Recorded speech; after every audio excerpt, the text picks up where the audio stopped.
Ahora sí que llueve. Están cayendo algunos goterones.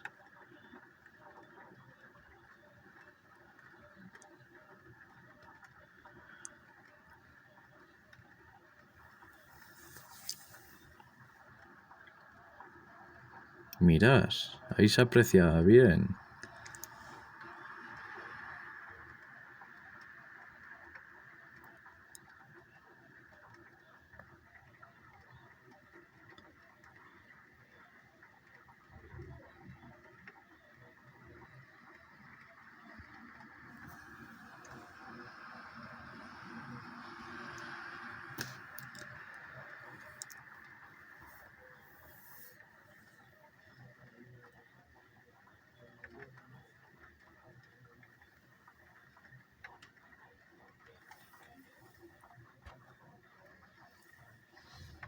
Pues hace 4 minutos, que ya son las 9.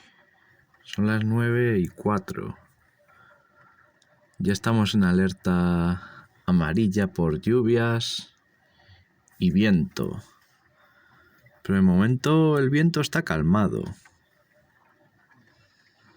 Ahora, sobre todo, está cayendo abundantemente. Un buen chaparrón.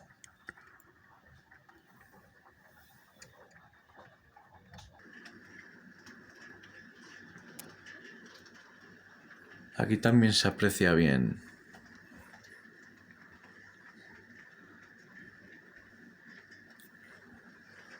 Se aprecia el sonido de los goterones, de la lluvia.